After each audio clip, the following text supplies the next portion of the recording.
Yep. Alright, just got in. Keys are in my hand or in my pocket. This is my seat belt. It's properly mounted, secured. There's no cracks, dents, or frays in it. It does latch and unlatch properly.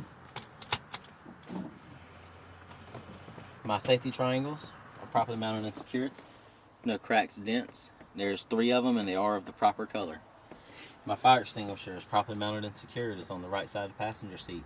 It's filled to the proper level. The pin is in it and it is inspected and up to date. My extra fuses are in my glove box. This is my air horn. This is my city horn. My mirrors are properly mounted and secured. There's no cracks, dents, or leaks. They are properly adjusted to me. My windshield is properly mounted and secured. There's no cracks, dents, leaks, and there's no illegal stickers which would obstruct my view. This time I'm going to do a safety start. Put the key in ignition. There's no one around the truck. The brake is engaged and the truck is in park.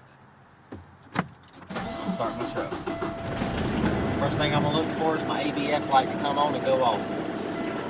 Okay? I got to tell you. ABS light came on and went off.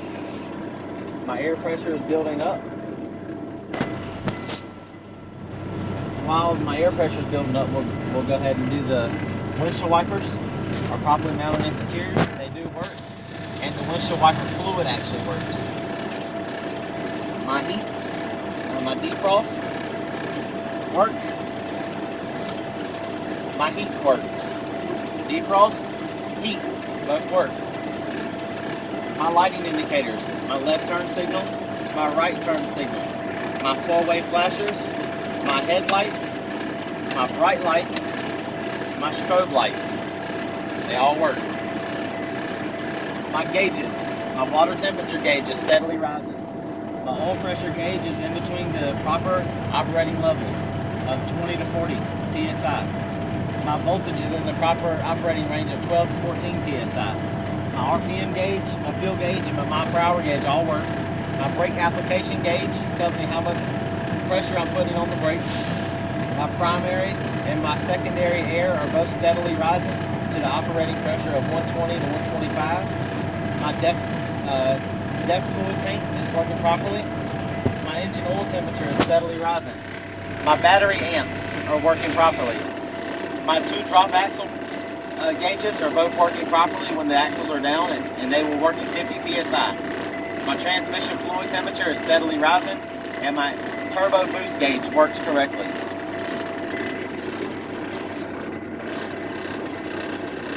Alright, my air is still rising. You gotta just give it some gas and shit. Yeah, you can do on and up. And then I'll set the idle. I don't gotta touch that. It's like cruise control and neutral. Alright. My seat raising up now.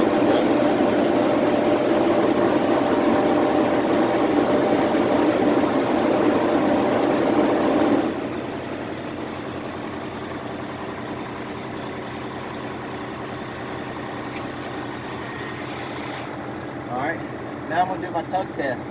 My tug test, I'll put my foot on the brake, put the truck in drive, and leave this brake pulled out.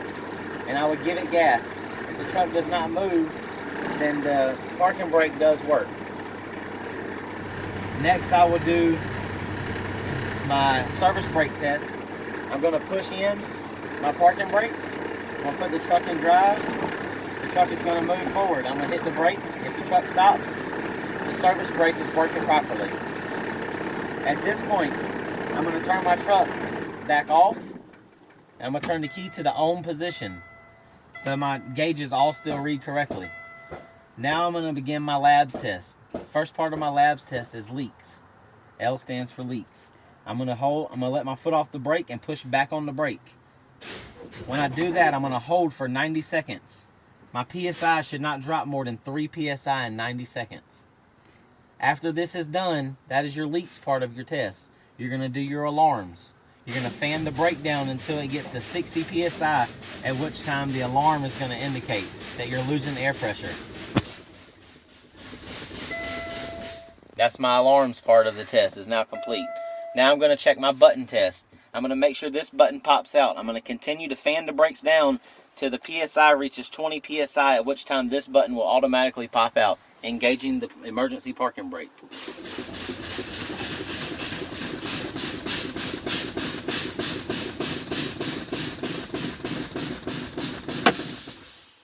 I have now completed my labs test. Turn the key back off, pull the key back out. That's the end of your labs test.